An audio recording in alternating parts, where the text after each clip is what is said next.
Hello and welcome to Upgrade 100 Special, together with Benjamin, co-founder and CEO of Multiverse X. Welcome. Hello there, Dragos. Great to be here.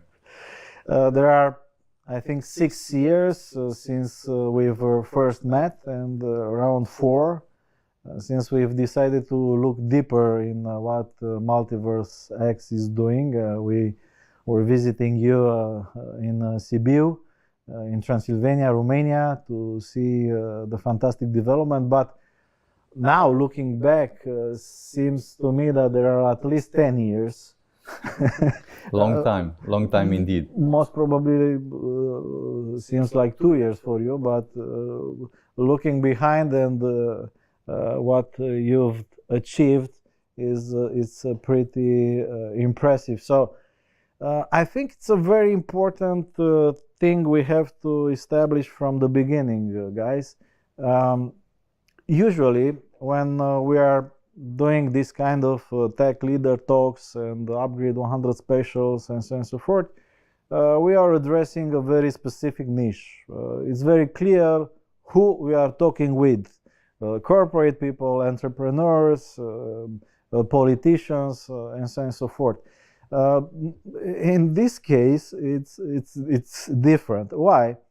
Because basically Multiverse X is not only a company, it's not only a startup, but a builder of an entire ecosystem. So, in short, if you're an entrepreneur, you're interested in the Web3 space, and maybe you are looking about the right partners to develop things, you must watch this. But if you're an entrepreneur in tech or any other domain, and you're not interested in Web3 space or blockchain, even if I think you should be, it's also an important discussion because you can get inspired.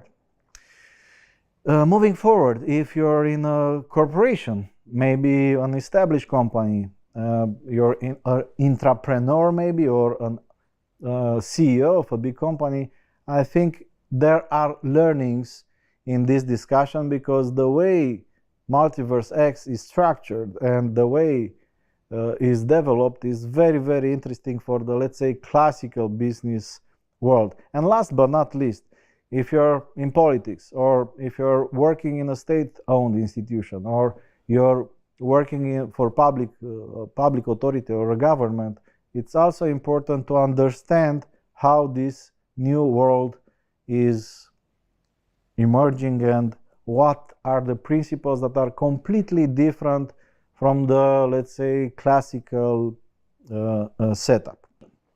This is the general context we are starting this conversation, so let's dive in.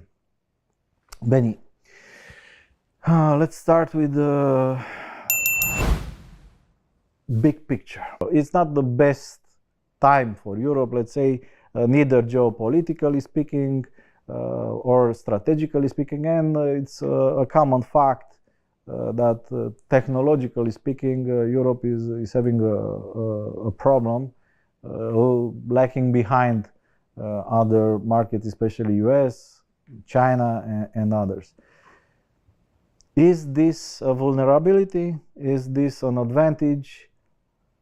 How Europe should play this card? So I would say a few things. First, Multiverse X can be seen as this network that is geographically distributed, present in several countries of the world, with 3,200 nodes and validators that are part of the network, with builders from more than 20 countries around the world, community in more than 40 countries. So it's clear that Multiverse X as an ecosystem and network exists in several countries already. Now, beyond that, there is in the structure of Multiverse X a foundation that stewards the network, and the goal of the foundation is just to expand the network adoption and so forth as fast as possible and as wide as possible.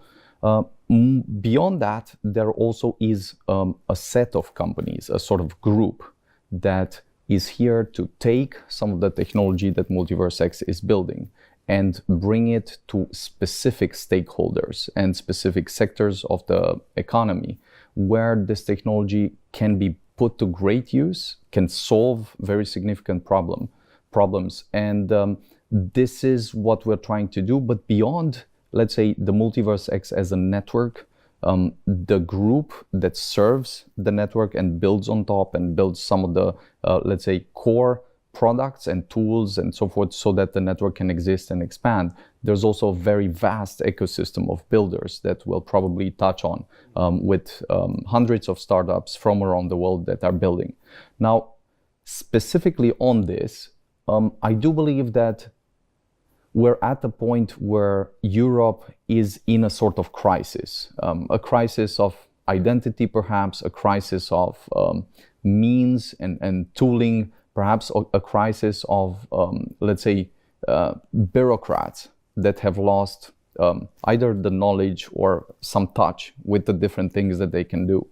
And one of the theses, one of the ideas around which we're building a kind of first step for Multiverse X is this idea of the renaissance of European ambition. And in this idea, there are a few points. One is that at some point, Europe was the cradle of civilization. A lot of fundamental breakthroughs, technologies, ideas in several fields started and set out to revolutionize the world from Europe. And I do believe that from that standpoint, to the point where we are right now, we've sort of fallen behind, as you've mentioned, in several respects.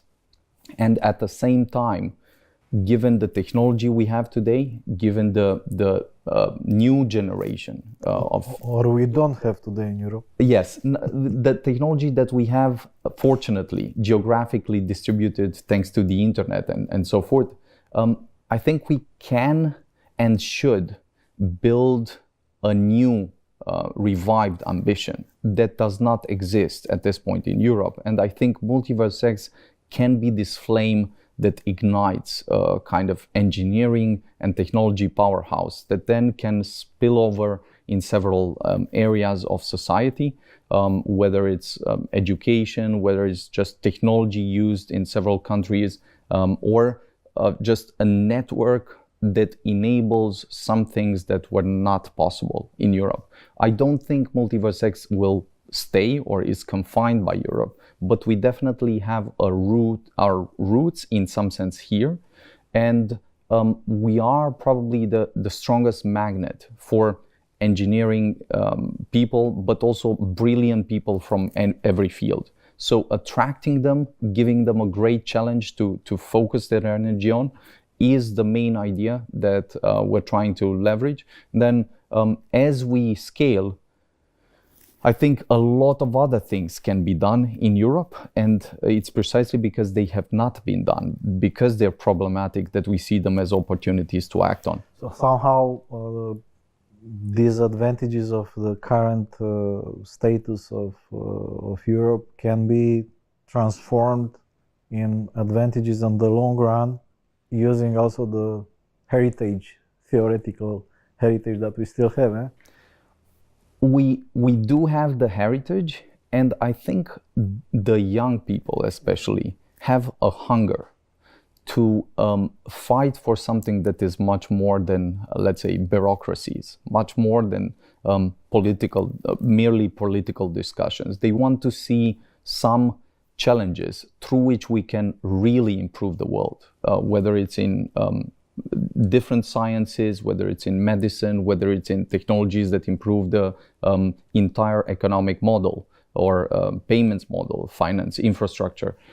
Those are challenges that we need today because otherwise people, either the most ambitious people, they just leave to places where they see really interesting challenges they can fight for, and Europe will probably be lost on the map. If you think about the most important fields, whether it's blockchain, whether it's artificial intelligence, spatial computing, and other technologies like this, you want to be in a world where you don't only have the US and China, but Europe exists as a force for improvement and so forth.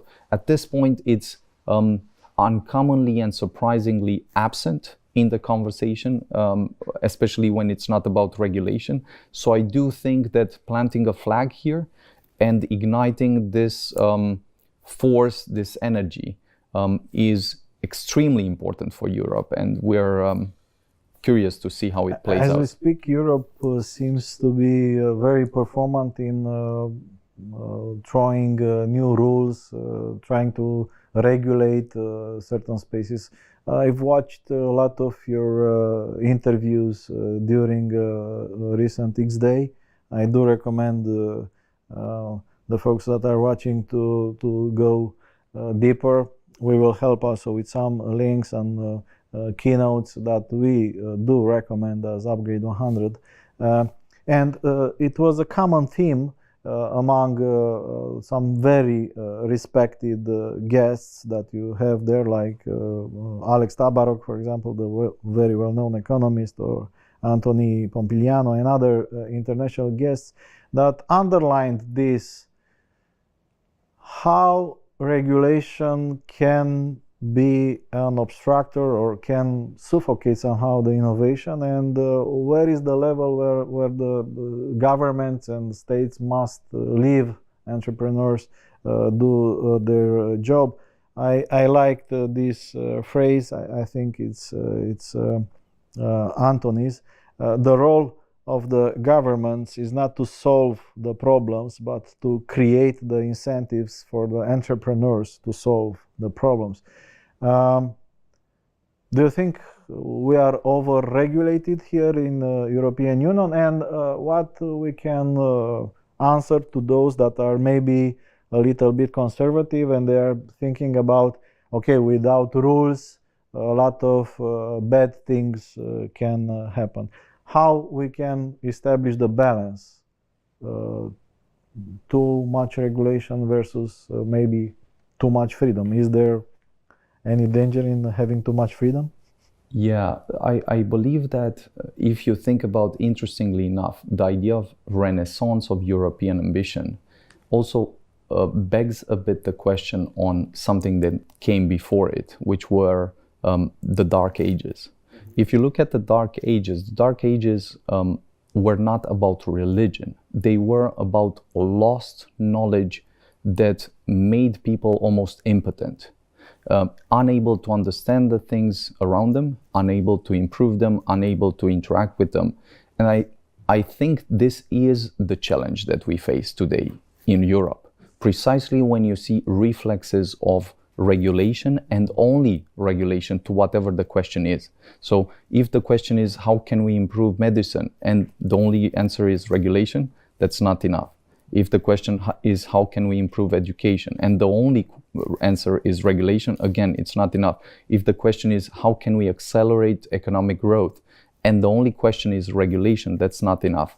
So what I'm saying is there are several components, several elements that are very important.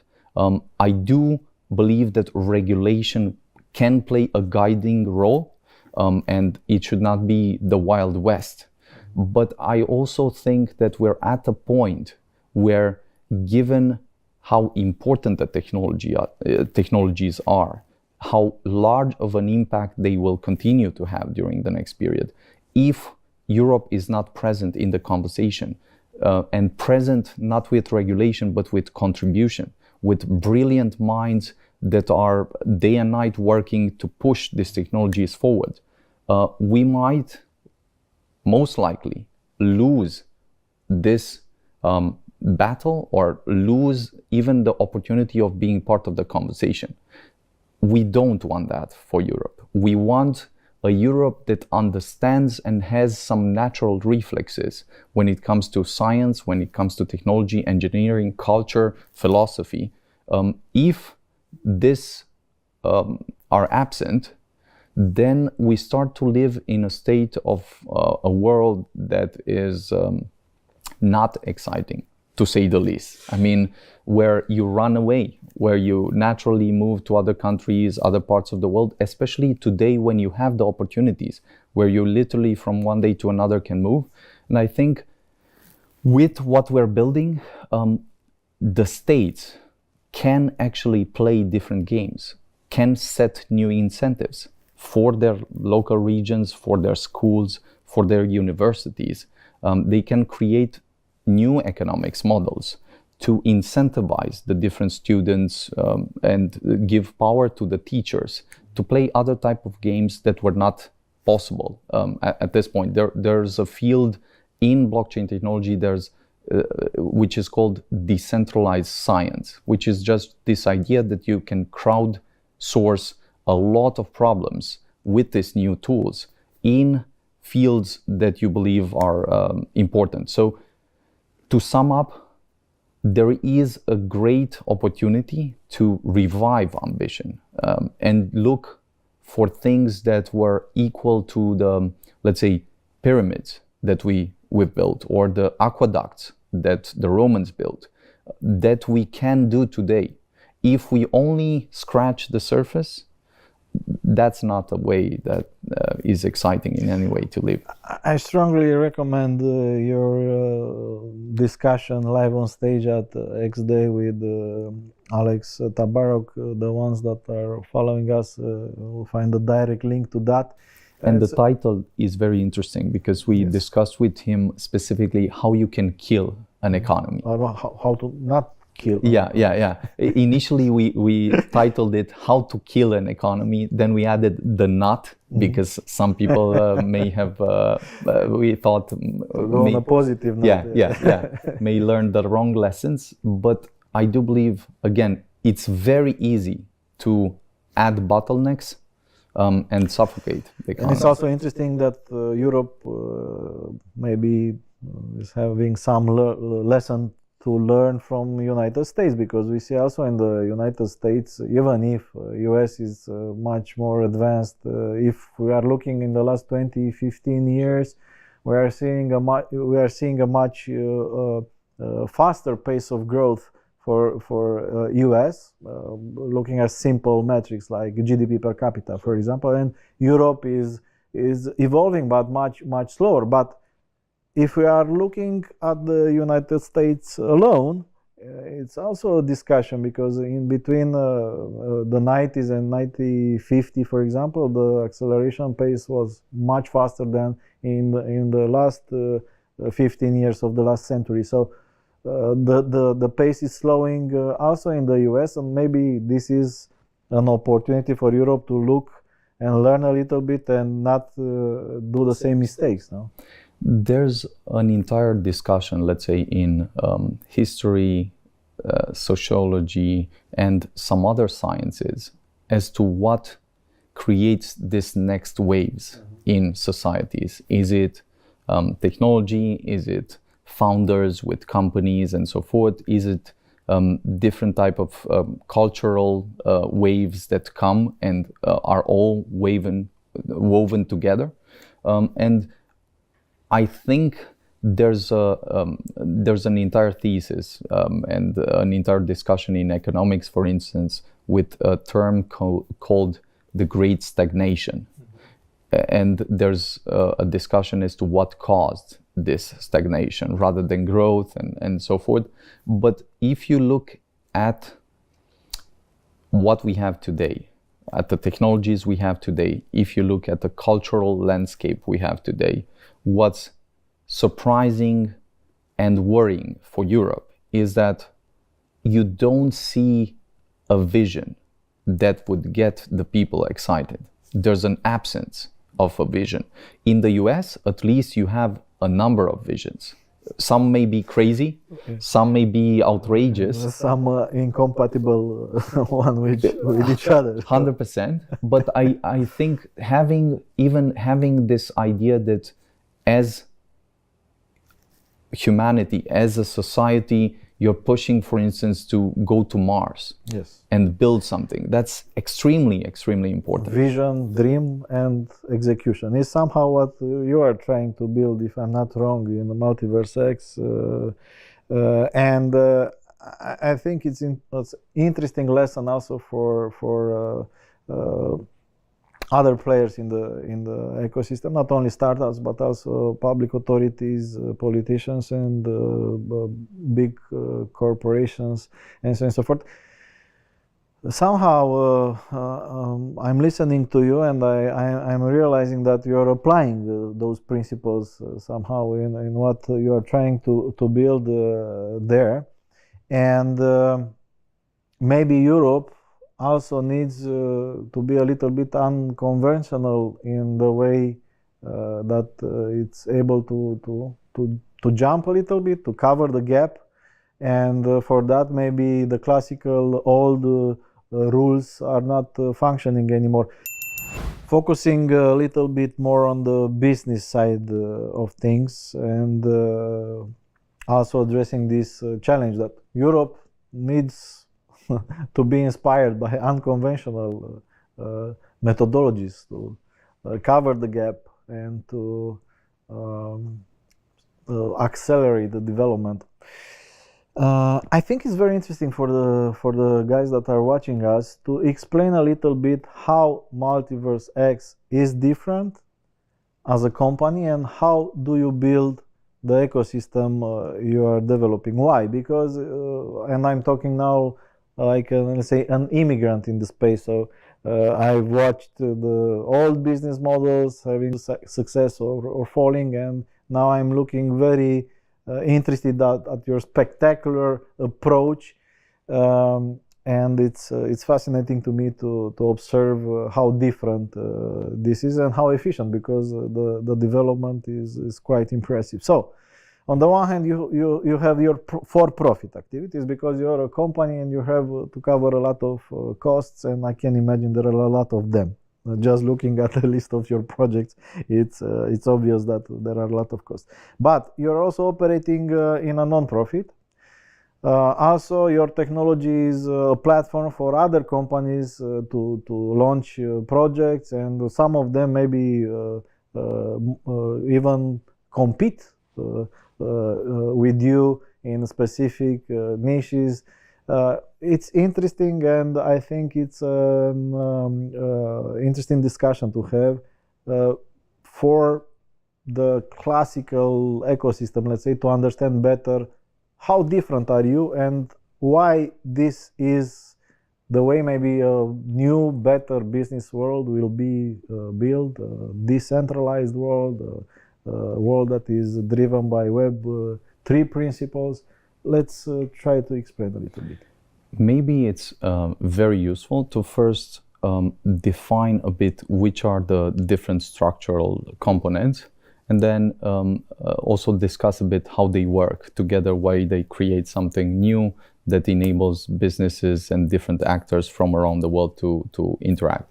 So when you build a blockchain network, the entire idea around this network is that technology is open source, so reviewable by anyone in the world that has the know-how and can read code. Second, everything that happens within the blockchain is transparent. And then third, there's an open call to builders or community all over the world to essentially come in and participate in the network in different ways, whether that is related to writing code, whether that is related to organizing things, distilling them, sharing information, educating other people, or whether that is being part of being a validator within the network, running a node, or even being an investor, contributing to what's happening in the network, and so forth. That's one element, and that is important because when you start a network, the question is what corresponding legal notion can you use to manage such an open source decentralized network? Because once this network exists, this has a life of its own. The network essentially doesn't have a CEO. The network only has other people that contribute to the network, builders that build on it, and so forth. So we have this network, and this network is administered by a foundation, because the foundation is the steward of the network. And the foundation is a non-profit organization. Exactly. Basically, just ensuring that the network is developing, expanding, okay. has several efforts around the world just to make sure that awareness is there, that adoption happens, and then many experiments happen such that the network can discover which are the best use cases to use and explore. Now, in order to, on the other hand, serve the network, there exists a set of companies that we've built specifically to serve the needs of the network, which means that we build a kind of wallet super app. We've built the entire tool set around the network that is necessary. We've built a payment processor and so forth. This entire set of companies is there to take the technology and essentially repackage it and sell it, or bring it in the real world to use it so that some very specific use cases or problems are solved and value is being brought to the network. This is very different from what the network is doing as an ecosystem and so forth. The set of companies are trying to take the technology and ship it to businesses, enterprises, users. And transform it in different business models. Exactly. It's like an operating system that is at their disposal. Right? Now, the network exists, and as it exists, the power of the network is in the community and the builders. Because if you have a community and set of builders, the larger they are, and the more distributed around the world they are, the faster the ecosystem can grow. Basically, the community are the users. Exactly. Okay, so basically in the Web3 and the blockchain world, we don't have consumers in the classical sense. There are part of the community, and they are very important contributors to the way the project is being developed, right? There's a saying in the Web3 space that you vote with your wallet. Okay. As opposed to just being there and consuming stuff. Here you can participate. You can just visit the stuff, let's say visit the project and look at it and then move forward. But usually when you think about it, if you really love a product, wouldn't it be even better for you to have a sort of stake in it? To be able to participate, to be able to share feedback, to be able to help it in some meaningful way to on its path. That's definitely a lot more interesting and a lot better. And I think if we zoom out again, the network has its path with the entire ecosystem, with hundreds and hundreds of startups that are currently building from around the world, of which we're super excited. We just had this hackathon with 1,000 developers from around the world, some of which have presented some of their projects at X Day and so forth. I will want to elaborate on this a little bit afterwards. Yes. And then if I look at a group of companies that take the technology and try to accelerate and come with different insights and ideas, these are complementary approaches that happen at the same time in order to accelerate the expansion of the network. Now, a good idea, if we think again from scratch, is what are we actually building, and what would be a parallel metaphor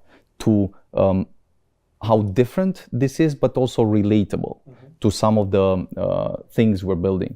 Well, if you think about it, I could state it in terms of, let's say, business models or technologies. If I were to state technologies, you could think about, let's say, Bitcoin as this idea of a Linux system, which is purely focused on code, very technical. That's the entire conversation. You could think about Ethereum as kind of Windows, Microsoft with their operating system and so forth. And you could think about what we are doing as a sort of Apple, a kind of vertically integrated solution, not only with the different, let's say, software modules, nodes, and so forth, but then also the different applications built on top, the different tools built on top, and an open source app store where builders from around the world can plug in their applications, leverage the technology, and build entire business models from scratch. We've built a lot of things within this space. And this is why at first, when you hear about things, people either discover about, let's say, a cryptocurrency or the blockchain, which are very technical terms or very economics focused terms.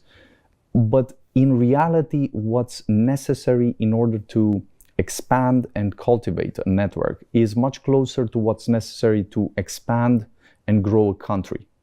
You have infrastructure that you're building within the country.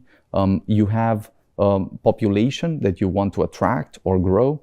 You have a gross domestic product that comes from the exchange and value that is created or exchanged within that economy. And you want to always expand that. You have a voting mechanism and governance for people to express their thoughts and so forth. Now, everything I've described is not only applied to the country model, but is applied to this blockchain network, which sort of can be brought to this idea that a blockchain network at its best can become a kind of sovereign network state. That's an entire rabbit hole to go in and explore, but I'm just saying that there's a continuum where you start as a network, you build the products, you grow the ecosystem, and depending on how valuable, how much of an impact it has, and how much value it brings to the world, you could see it linking several nations, several communities from around the world. So it's not only a metaphor, because there Yes. are also theories, and I do recommend our followers to study a little bit the concept of the network state and to go deeper if they want to understand. There are elements that are from, let's say, the traditional business world, but with a twist. I can imagine the App Store, but is an App Store that is more transparent, open, and everybody can look at things, and different other ecosystems like WordPress, for example, is an ecosystem that is also bringing together a lot of open source or not really entirely open source developers to build it on, but particularities are there. Maybe to again Yes. complement this, another very useful metaphor to think about the blockchain part is as a new type of computer. And if you remember the 80s, 90s, when the first computers came out, the interfaces were very different. So at first you only had command prompt interfaces. Then you had graphical user interfaces, which were a big breakthrough. Then you had a lot of advancements that made it possible such that you don't only buy some software, but you have a store, a kind of marketplace for others to come in, to ship their applications and so forth. I do believe that we are very much reliving that idea, because at first you need to build this computer, make it work very well. At first people only write code and interact through code with it. Then you build some interfaces, but they're not the best yet. Some people understand them, some people not. You have a lot of iterations like that until Apple, for instance, comes along, and you see several insights that not only have to do with technology. You see an insight in technology, but you see some insights also about psychology and human nature. That when you have this computer that you take with you, that everyone can put in their home, at that point, everything changed, because computers were not what we see them today. People did not have computers in their home. Computers were this strange new thing that most people would not understand. Now, when you make it so relatable, so cool, people want to have it even though they may not understand at first what to do with it. And then they discovered that you can calculate, you can plan, you can write, you can do some very, very basic stuff. All of a sudden, fast forward two decades, and on that computer, you can do 1 million things. It's also about psychological aspects, I guess, because it's like in the old ages where you, for example, you had your own data center in your house, and now to store your data in cloud is pretty common. Maybe in the same way, a computer from the classical point of view, you can see it and touch it, but blockchain as a metaphor is like a computer in the sky or in the cloud. It's a little bit difficult for human brain to very fast understand and assimilate this difference. Talking about how different things are in this new setup, I want to tackle a little bit the cryptocurrency part as a part of the Multiverse X universe.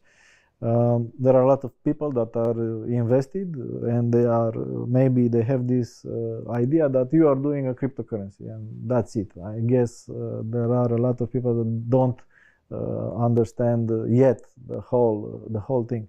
I would kindly ask you to explain a little bit as a general theory, but also apply to what you are doing. What's the importance and the role of eGold in the ecosystem, and why there are so many other tokens issued by different other players, and how this is playing, and how important is or is not for Multiverse X the eGold part, which is the most spectacular for some. Again, maybe going back to the metaphor of the country.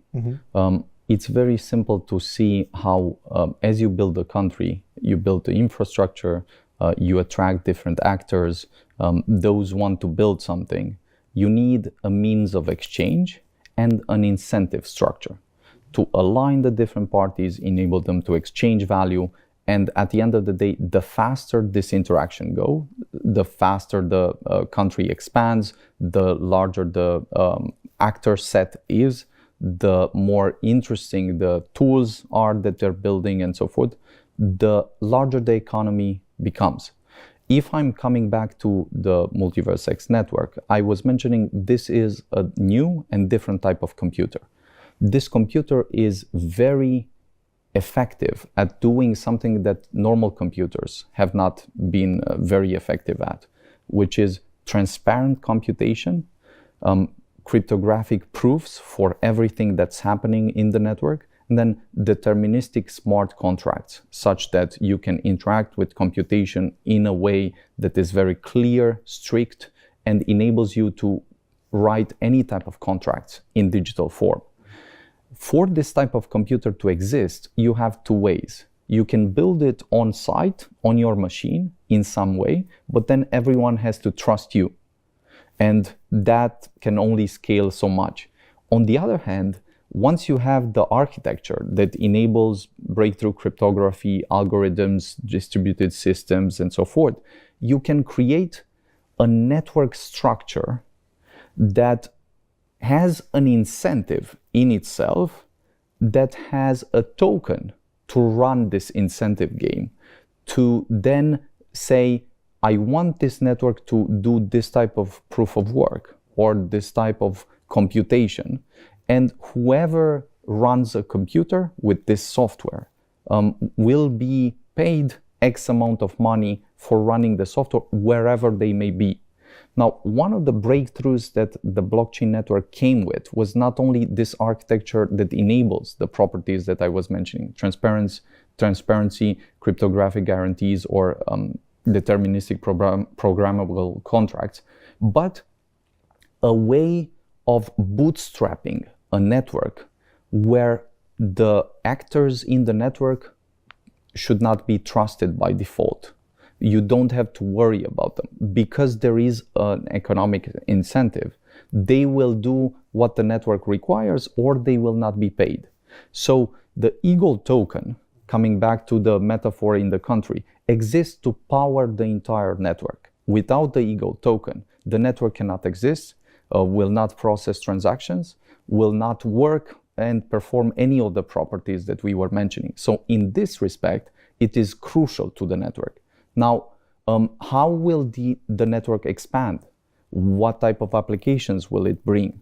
How will the actors interact with the token? That's an open-ended game, because as with the country, if you have a great country that is expanding really well, that grows really fast, you will have many people wanting to be part of the country, wanting to be part of the economy, and this applies to blockchains as well. If I zoom out for 1 second, there are then hundreds or thousands of other tokens that exist with their own microeconomies, with this new type of products that give a stake to the users and make them contributors in their products. Why is this valuable? Why is this different for Web3? Well, if you are just simplifying things, if you have two types of people, a consumer that is there just to consume, and then the next day he switches to something else that he consumes and so forth, and a different type of person that has skin in the game, that can grow with the network, that can contribute, can share feedback, all of that, and is aligned economically. Which relationship is stronger? It's clear that this type of relationship would be stronger. If you can scale this to thousands, tens of thousands, or millions of people, then you have something that is very, very powerful as a premise to building new type of products, new type of technologies, new type of architectures, where people are embedded in the conversation and can vote, can express their thoughts. Now, concluding, a cryptocurrency exists only to serve the network as it expands, and without expansion of the network, the cryptocurrency has no value, as a currency in a bad country has no value. I want to explain a little bit more how this universe of Multiverse X is being formed, and I think a very useful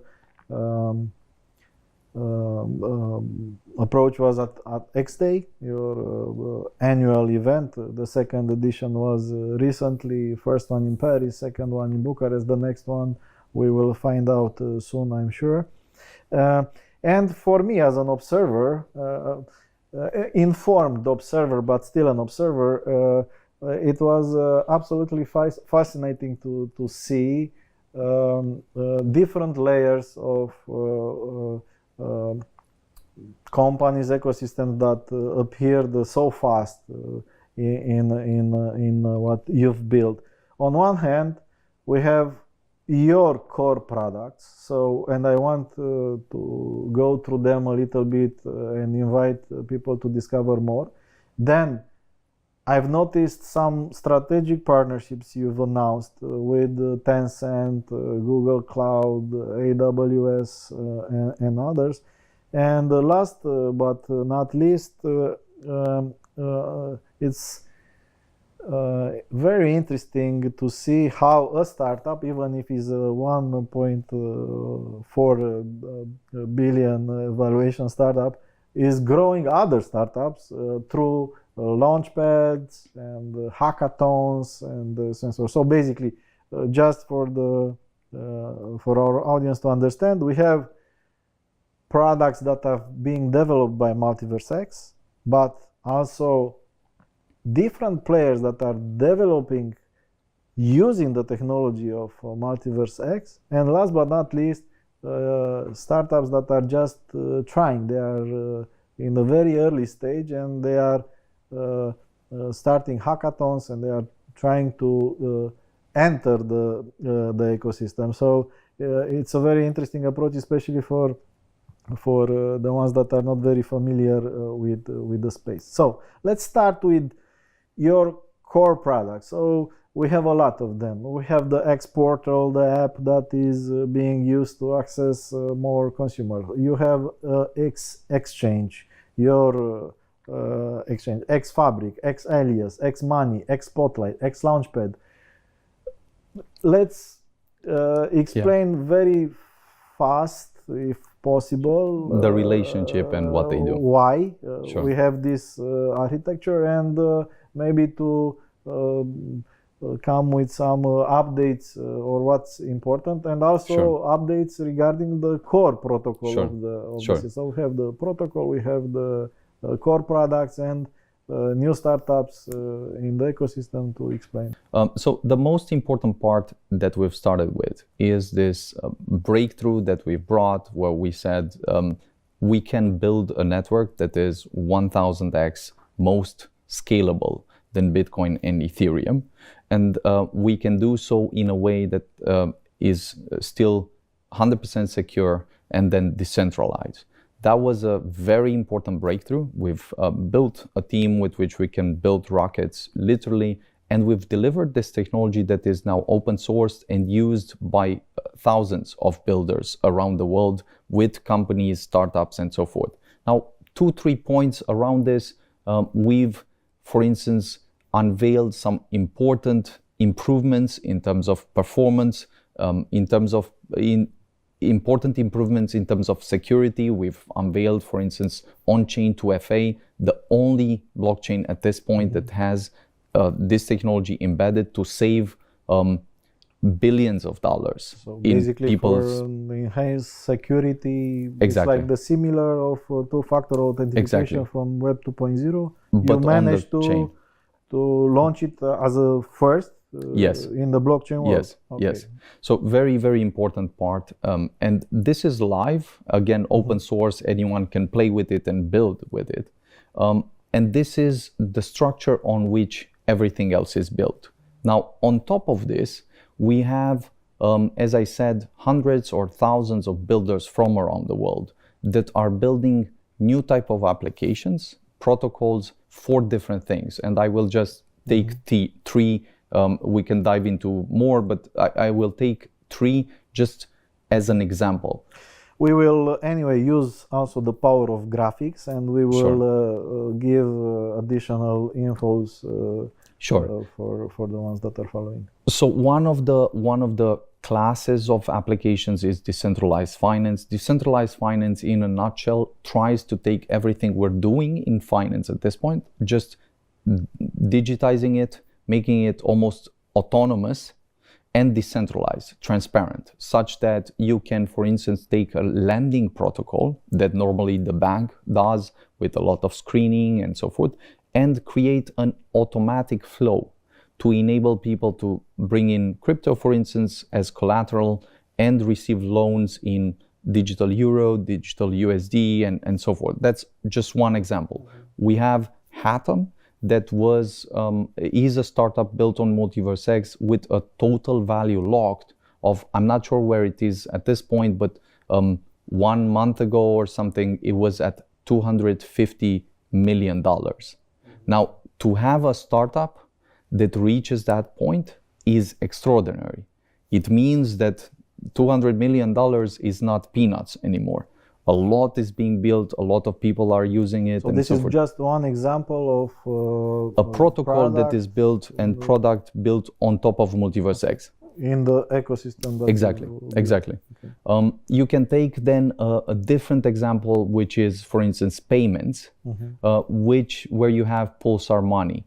Pulsar Money is this social money protocol where you just enable people on Twitter or any other Discord and so forth to exchange tips and socialize with money in a simple native way, such that you make the experience more interesting, you get some tasks done, you can set bounties, do a lot of things like that. I've asked some examples, and your team sent it to me an infinite list of products and projects developed. It's quite impressive. So Pulsar Money, we have also Cantina Royale in gaming. We have Knights of Cantina. Also some very technical stuff. We have Holoride, also very interesting project. Anyway, there are many. Sure. I will also use the power of graphics and text that is together with this dialogue for people to understand and discover different applications. It's very interesting that we see very serious and important, like more boring stuff like security, DeFi, and so on and so forth, but also gaming and entertainment. Even if gaming in blockchain is also a very serious game, let's say, because a game, it's a microeconomical environment where you can test different things and issue tokens.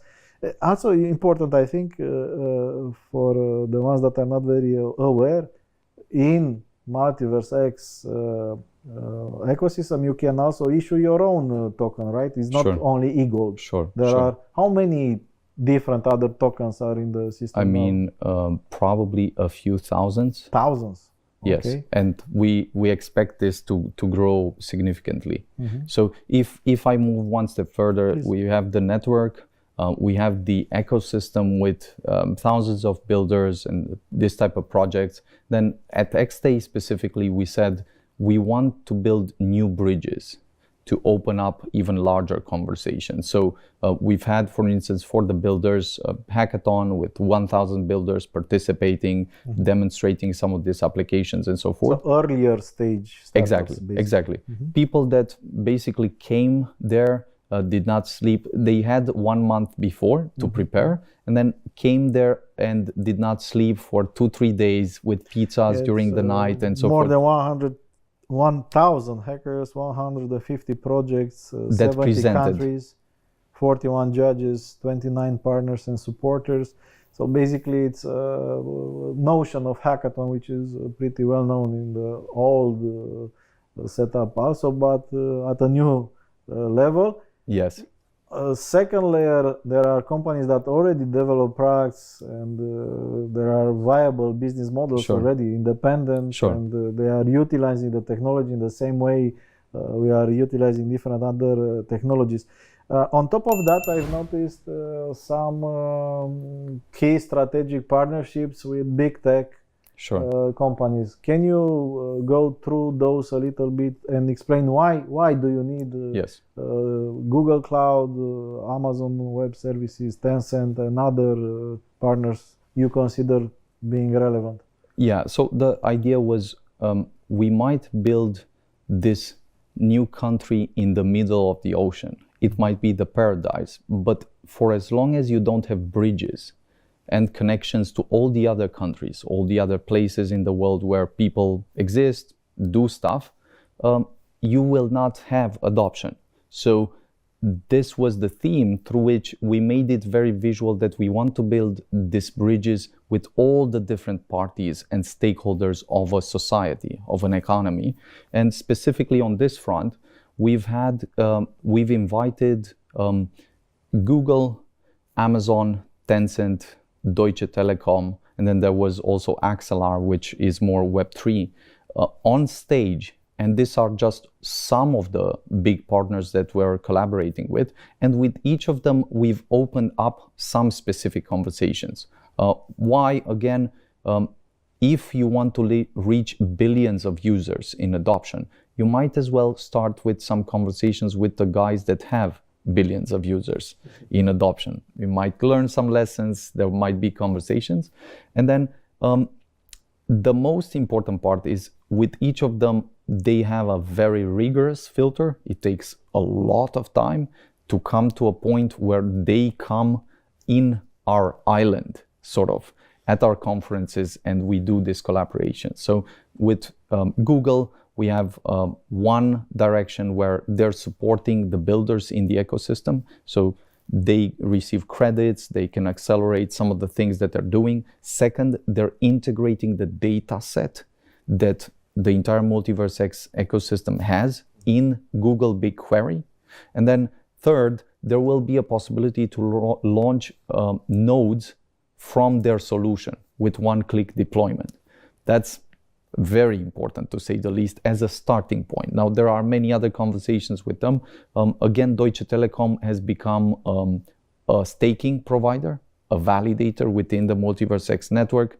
Tencent has an entire focus on metaverse spatial computing builders, and they want to support all our builders in this ecosystem, offer them grants, offer them credits for cloud and so forth.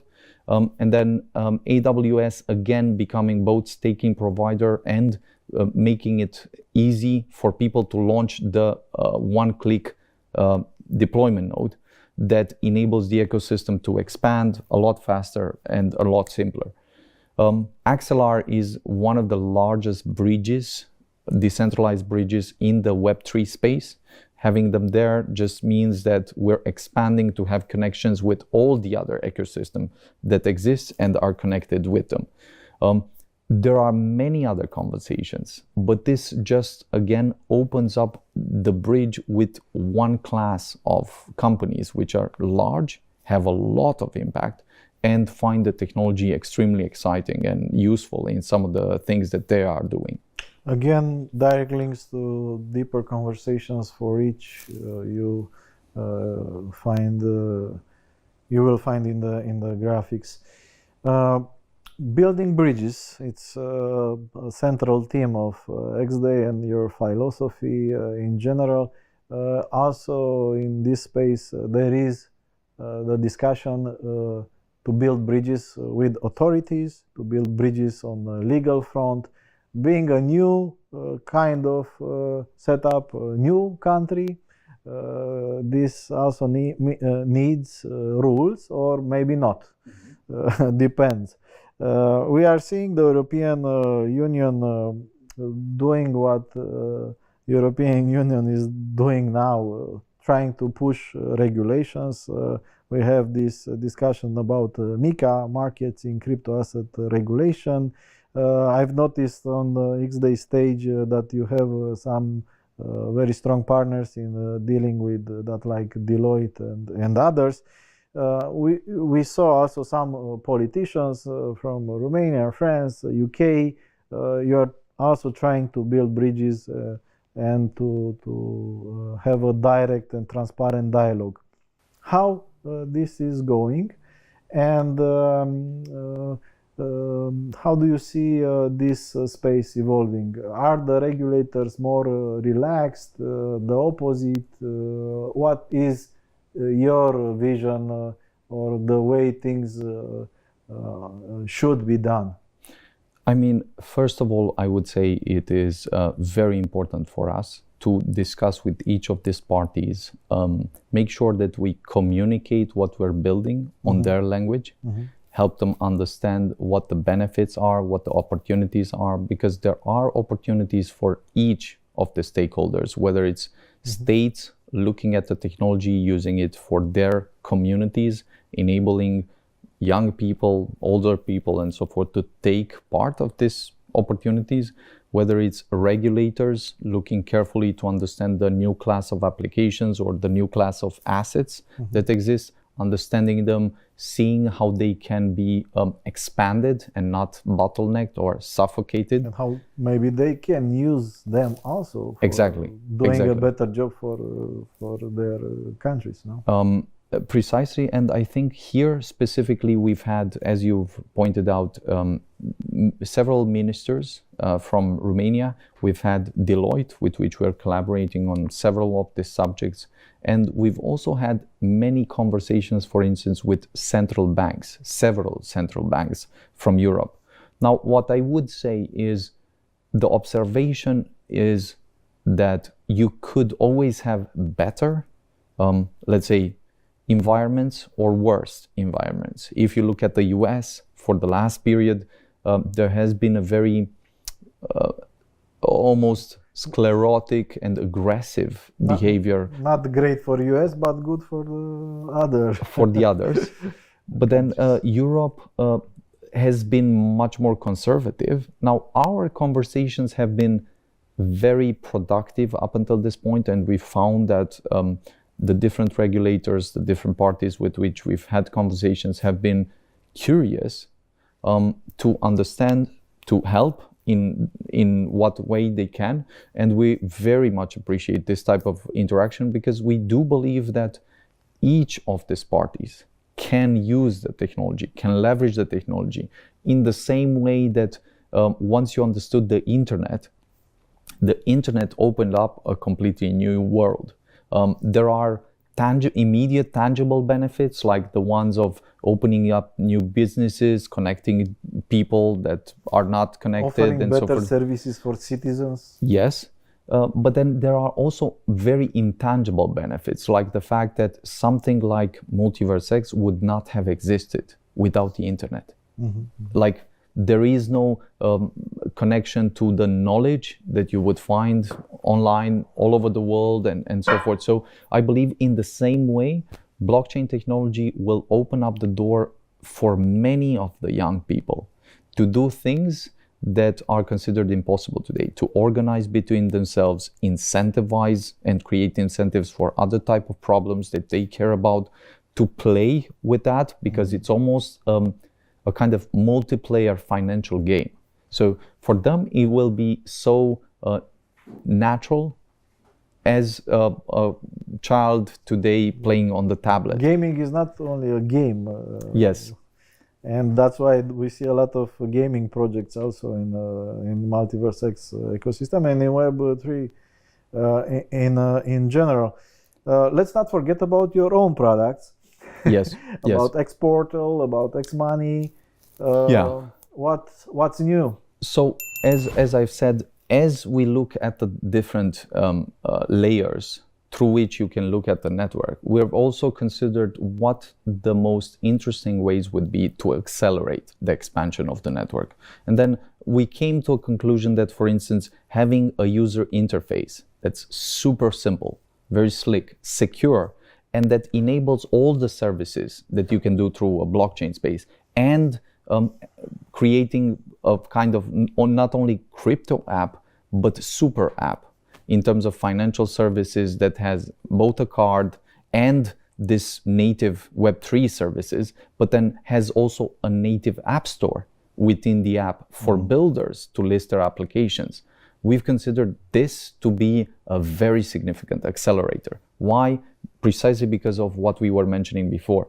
If you think about this big computer that no one understands, no one can use, and then an app store that enables builders to put in their applications and users to connect and play with them, this definitely accelerates the cycle because it connects the parties. That's one aspect. We are talking about X Portal, exactly. And most probably, I can guarantee that we will have also a link to Sergiu Biriș's presentation at X Day for more details. Definitely. So if you want a card and if you want to play with this, X Portal is the best applications that you can try. Talking about building bridges, you will see in X Portal that you can issue a card through a partnership with a classical player in the ecosystem. MasterCard. So we have, which brings us to another company that we have with a set of products, which is X Money Crypto, X Money Fiat. These are two companies that are regulated under the central banks, Central Bank of Romania, Central Bank of Portugal, and are there to enable payments. Merchants, business to business accepting payments, whether it's in fiat or in crypto, and then ideally both of them. Once you can do this and have a stable coin on top, then you're playing a very different game. So that's one other direction. Stable coin means a coin that is also related with the classical fiat currency. Yeah, so if someone is in the banking space, an e-money token would qualify as a stable coin just because it gives you both all the digital benefits, regulated, and then no volatility. You just can use the best of what the system can get. Now you see the business to consumer approach that we're doing to X Portal, the business to business approach for payments that we're doing to X Money. Then we have X Fabric, which is this idea of enabling creators to deploy something as simple and fast as possible for their communities, experiment, explore, and then at the same time creating a kind of operating system or marketplace for other apps to be included there as well. And then we have X Launchpad, which is just this acceleration of startups, enabling them to penetrate the ecosystem, to build something, to move forward, to learn some lessons. Then we have X Exchange, which was the most, let's say, the first exchange within the ecosystem that gave liquidity to a lot of these startups, a lot of these tokens. And then you could discuss about other products as well. We're constantly building new products in addition to accelerating the ecosystem as a whole. I think the key idea here, beyond the different bridges we're building, is that there is a stronger force in this complementary approach, where you have open source technology that anyone can use, that an entire ecosystem of builders from around the world will build on to bring the most creative or interesting solutions. And at the same time, we bring in better tools to facilitate that type of market deployment of products, to accelerate that, make it simpler and so forth. In the same way that if you look at, as I said, Linux, Microsoft with Windows and what that was, and then the Apple approach with a vertically integrated solution. If you could have a vertically integrated solution, but then also transparent and open source, that definitely brings a lot stronger leverage and force for adoption. Yeah, I will also recommend the presentations that were done for each of the core products. Some of them are more technical, but others oriented to consumers and more easy to understand. Anyway, it's a process to discover, to learn, to maybe ask silly questions. This is my job description. And to open the minds a little bit for new horizons, new ideas. Moving further, I would like also to tackle your brain a little bit regarding the future, and I will start with this very interesting discussion that at some point you've put on the table regarding how Multiverse X and the blockchains can contribute to a better world, not only technically speaking, let's say, not better tech, more open, more transparent, and so on and so forth, but also a technology that is addressing one of the main challenges that we face as humans. We don't know exactly what truth is anymore, or what facts are anymore. Our good friend Elon Musk is fighting with that on X, and Web 2.0 proved that it failed to solve this problem, also because of the fact that we have this algorithmization mechanism that is just pushing what's more efficient, not what's true. Or sometimes truth can be a little bit annoying, and it's therefore it's not productive. Purely, if you are looking purely at the profit KPIs, let's say. You also have this very interesting separate project, X Fabric, that is addressing somehow. It's dedicated to creators, to content producers, and so on and so forth. So I imagine that you had a lot of discussion. So the long story short is how Multiverse X and Web3 can help us solving this important challenge, if it's possible to be solved. What's your vision? I think if we look to the future, there are probably three directions that blockchain networks will go towards. The first one is blockchain like Multiverse X will probably become a kind of truth machine for the world. The second one, we'll discuss a bit about global autonomous payment networks, not only, let's say, planetary, but also interplanetary. You need to look a bit beyond the next 10 years. Maybe 20, 30, yes. but we will need to go on Mars eventually to start with. Yes. And then also this idea that will probably sound a lot more science fiction at this point, but will probably become a lot more real during the next 3, 5, 10 years, which is the idea of a network state, of superseding nation states because of better connections, better alignment between communities, and starting nations, new type of countries that are cloud first and have places in the world just as a secondary element. So I'll take each and only offer a kind of idea around how we're trying to do that and how I believe it will become crucial during the next period to address each of them. The first part is, of course, with the rapid advancement of AI tools, large language models, GPT-4, now very, very soon we'll have GPT-5. I would expect during the next 3 to 6 months we'll have a kind of breakthrough version that will again shock everyone to how fast you can create content, how seductive it will be at every level, and then how much of a useless function it will be for your senses to detect anything created by humans versus machines. So we'll very quickly, we are actually past the point where senses enable you to say what's true and what's not. I can create text that is indistinguishable from the robot and the best of humans. I can create pictures that are indistinguishable to the eye. I can create videos and everything related to that, music and so forth.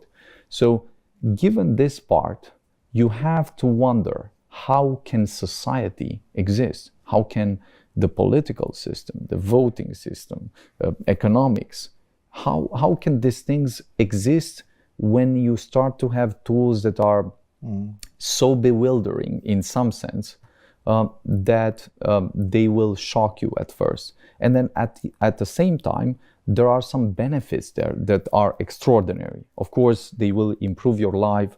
They will make almost everyone sound like a Shakespeare, really good at creating the images. So one way or another, we need as humanity to digitalize the concept of truth.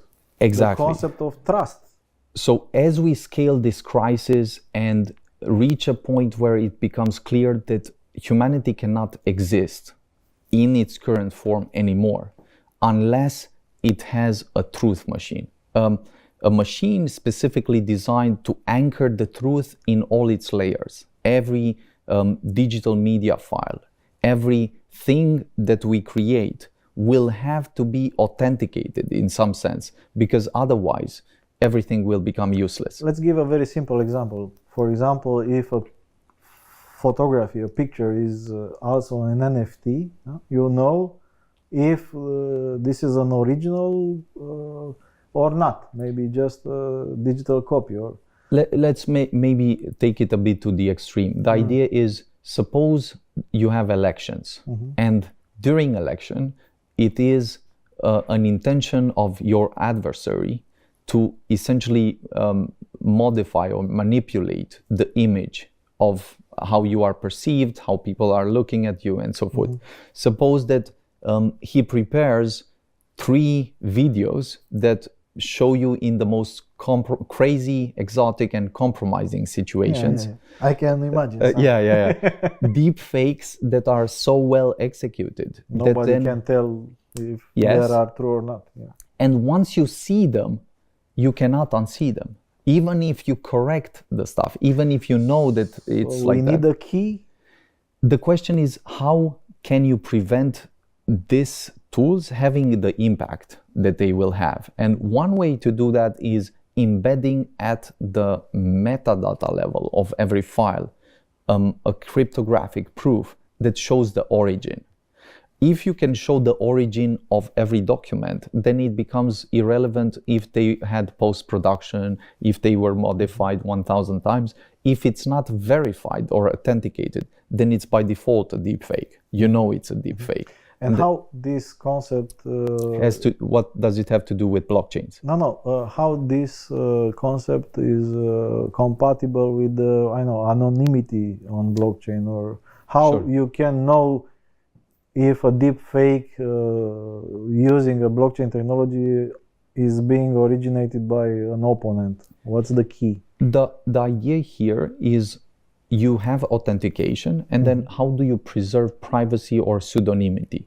And there is a technology like zero knowledge technology, which enables you the full spectrum of authentication, verification, without knowing who has done it. So you have a class of... But you can tell it's fake. Yes. You can tell that it's done by a person that has signed it.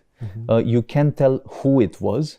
And then by exclusion, you can tell that everything that is not signed is fake. And then in this way, you can solve a problem that seems insurmountable at first in a way that is very elegant, precisely going back to our point, because of this new computer that is transparent, has cryptographic guarantees, and then has this deterministic contract. It's almost like if you zoom out, and then we can jump to maybe the second point. If you zoom out, humanity up until this point has only had written and verbal, let's say, histories with paper proofs. And a lot of lawsuits. A lot of lawsuits.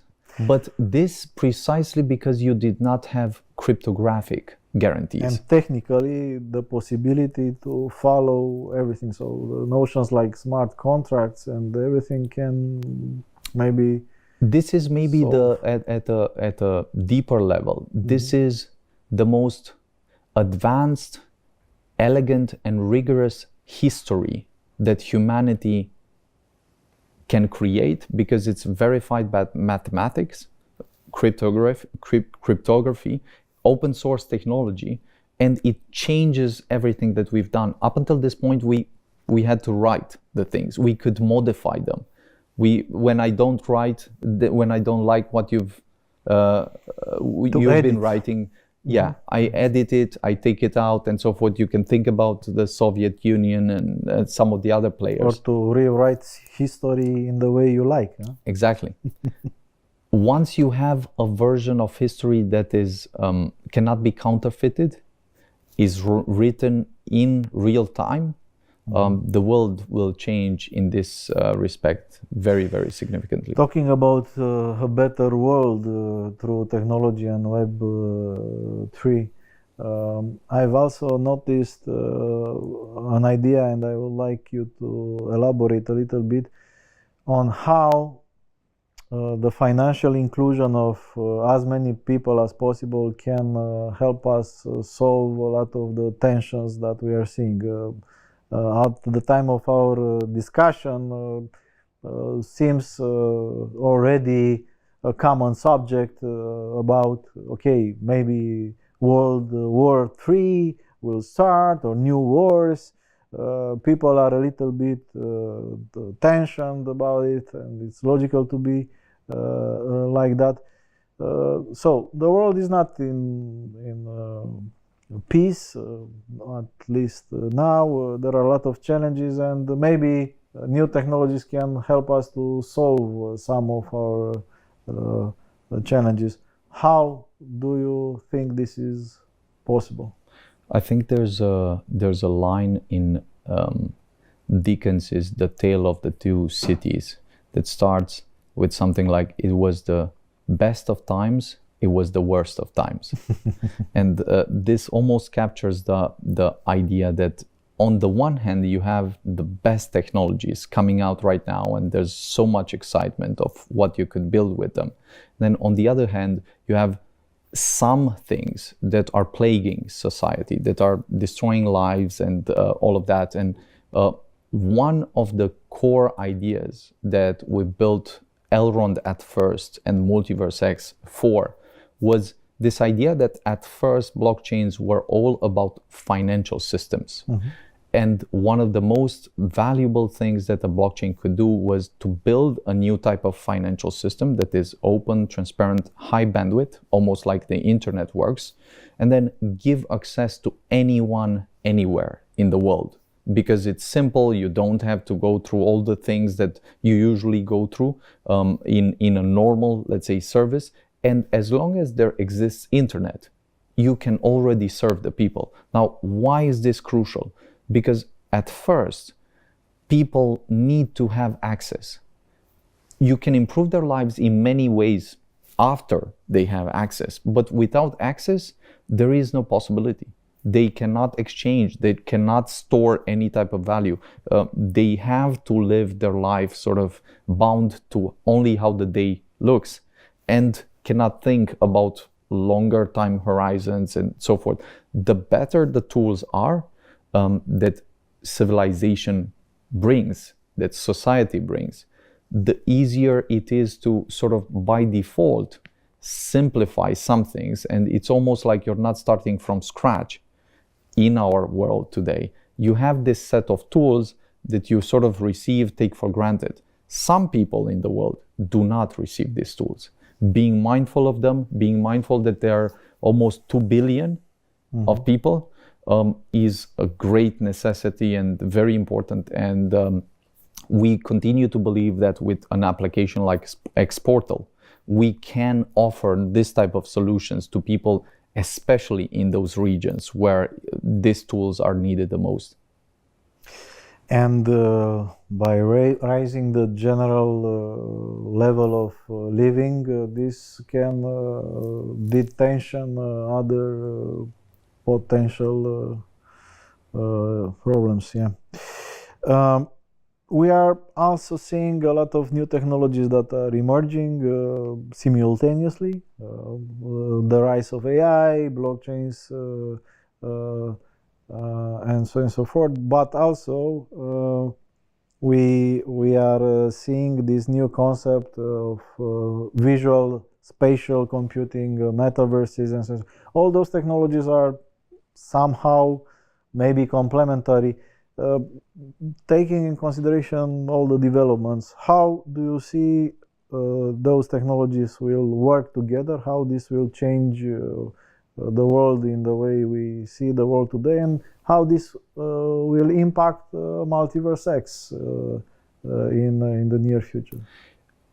We are intentionally positioned at the frontier and cutting edge of these technologies. We're not only building a breakthrough that is out and live within the blockchain space, but we believe the blockchain will be the substrate for interacting both with artificial intelligence, strong artificial intelligence, and spatial computing.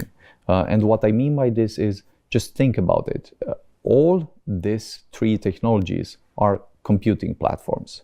They're doing computation that is very special. Blockchain has this transparency element, cryptographic guarantees element, and deterministic contracts that enables you to define rules.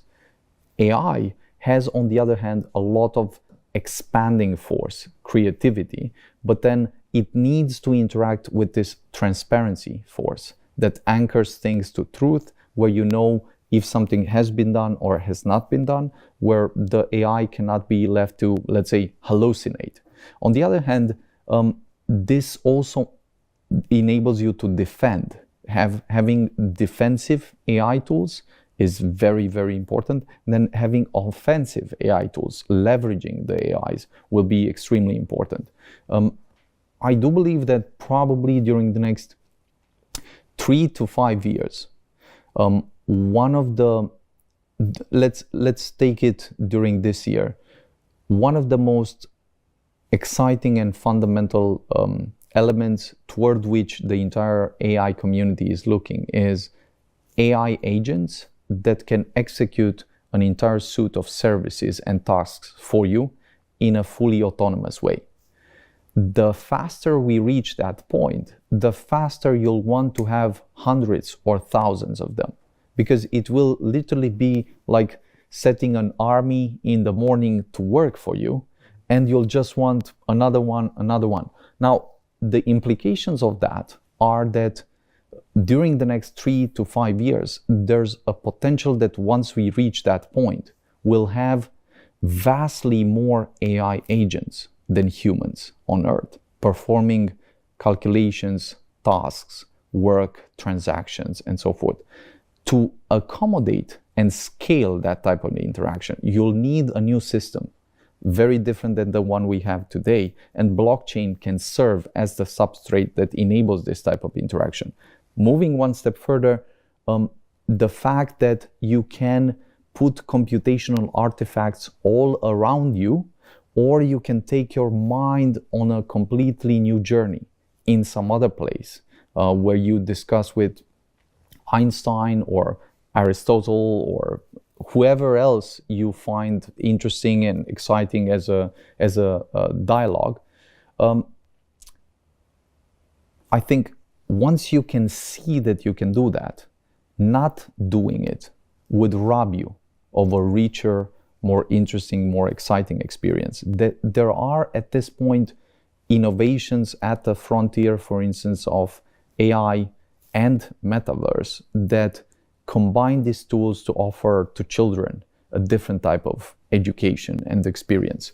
A personal tutor that is fully digital, that takes into account the different needs, can be there day and night, 24/7, and then can literally open up new worlds for the child to learn, to expand, to try new things.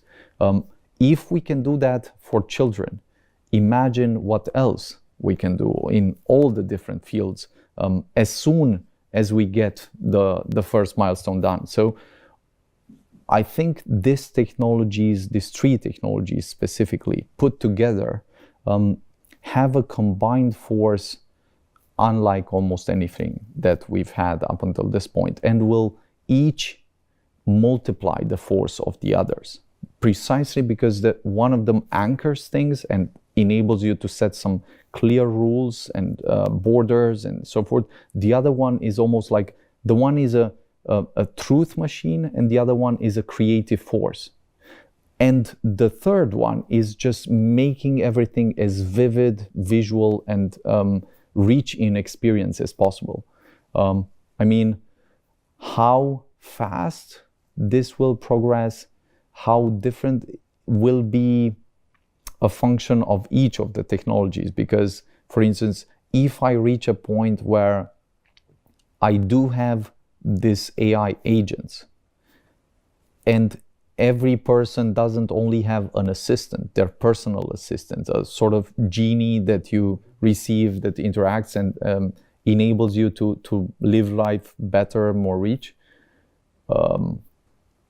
perhaps people will want a lot more. Perhaps they will want one that does this education, one that does sports, one that does physics, one that does math, one that does business. And then to the extent that you can have that and it can generate value then rather than consume value for you, it will almost be like the flip switch that you've had with Ubers, thinking about the car that is stationary, that you can start producing money with, but taking it one step further where the car is autonomous. And while you're doing your work, the car is going through the city and making you money rather than consuming your money.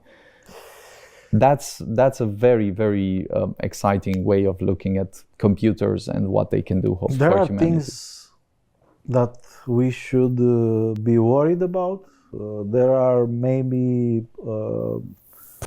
directions or things that can go wrong, or you're 99% optimistic that nothing bad will happen, because we know the theory, with the tool you can build or you can kill.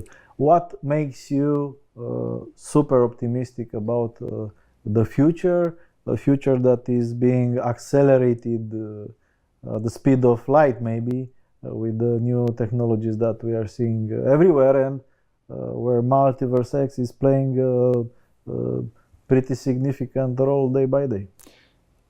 I believe that generally, given everything we've known, and given the tools that we have with science, engineering, technology, and capital, I am an optimist, let's say techno-optimist, just because I see these tools. Suppose I had this conversation 4,000 years ago, things might have been a bit trickier, but I do believe that at every point in time we'll have challenges. We'll inevitably face a lot of challenges for every technology. Take blockchains, for instance. The fact that you need to build all this new type of security technology for people not to get robbed of their money. This is why we've built the on-chain 2FA. Otherwise, billions and billions of people lose their money, and then it's a pity because this slows down the entire adoption space and so forth. Once we built this, we've learned the lessons. Now we can accelerate and do it in a thoughtful way. I similarly believe that with AI, we're going to face this very significant crisis for humanity, where all the different tools that we've used within society will not work anymore. And this is one thing to state it philosophically, and a very different thing to get hit with in the face, as you see that voting cannot happen anymore. Any kind of conversation you have is sort of faked. You receive audio messages, videos, and all of that. Cannot believe anything anymore. And this brings us back to the blockchain part, the truth machine, and the necessity of what blockchain can offer for society. And then even for the different other risks that I see, I generally see the risks, but I also see the net positive. Because what's the alternative? Is there an alternative that we go back to the caves and now stop everything and so forth? I mean, the general theory is that we can do the same but slower. This is a very complicated discussion because still we can't have an agreement for all players to slow down. So your vision is that the only path is to accelerate as fast as possible, and maybe if wrongdoings are on the way to correct them, I mean, case by case, maybe using the AI technologies also to solve potential challenges on the way. I from time to time come back to a paper that I know I read 5 or 10 years ago, but I come back to it, which has the title of the astronomical opportunity cost of missed technological advancements. That essentially where the author makes this case that there's an astronomical opportunity cost that results in deaths, in pain, and so forth around the world for every step that we're not doing, that we're delaying.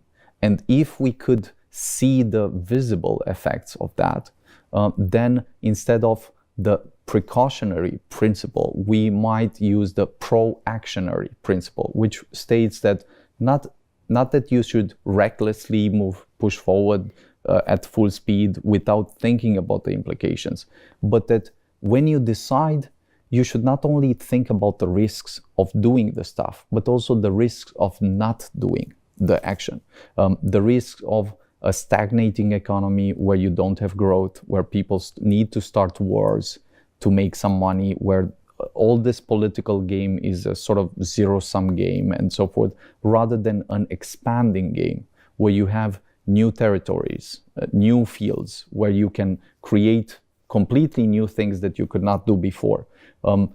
Can we do this for science? Can we do this for health? Can we do this for almost every field that we have?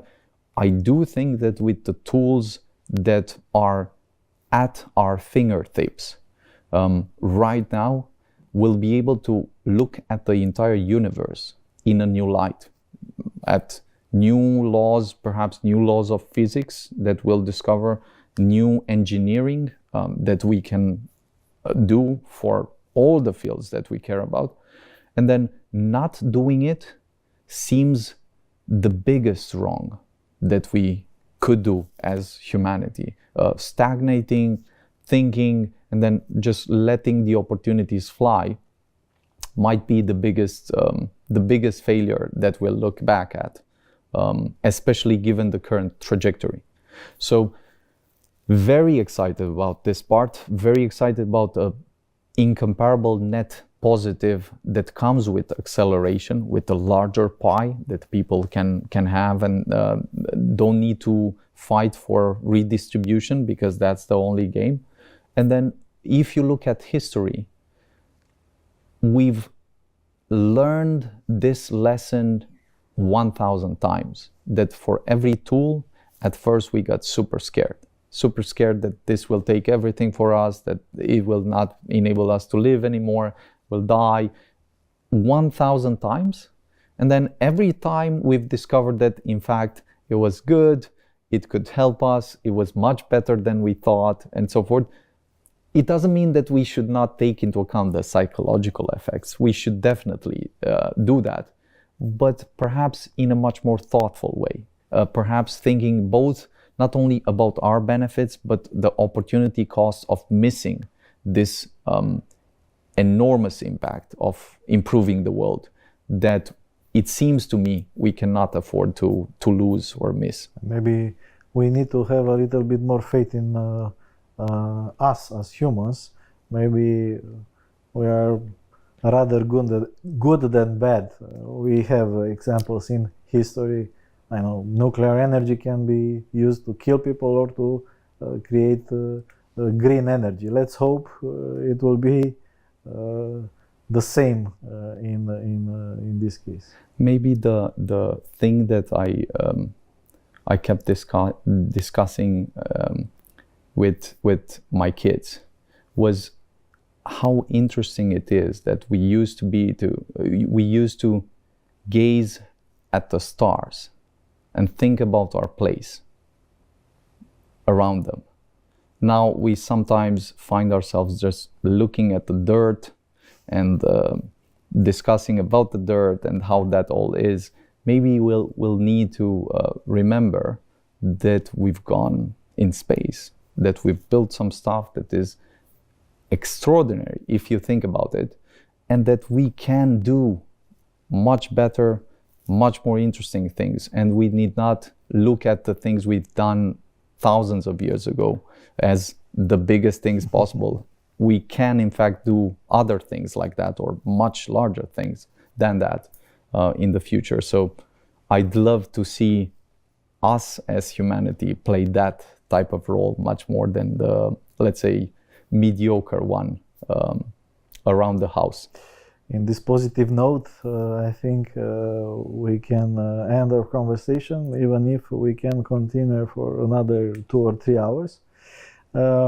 If any final thought or message for the audience you consider important, please.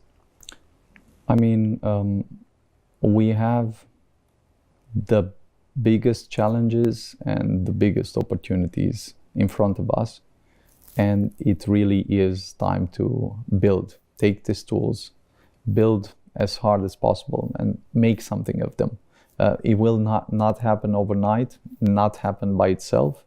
But if we put our minds and hearts to it, I think we can achieve something that the next generations will be in awe of and will wonder how we've managed to do it. Benjamin Mincru, thank you very much. Benjamin Mincru, the CEO and co-founder of Multiverse X, today at Upgrade 100 special. Multiverse X, not only a company, as I hope is clear now, but an entire ecosystem and also a vision. So I kindly invite you to follow the additional resources you will find out in this video and in the materials that are surrounding this interview, and to discover and explore more from Multiverse X and in general from blockchain and the Web3 space, because there are very interesting ideas and inspiring ideas you can grab from there. Thank you very much. I'm Dragoș Stanca. See you next time.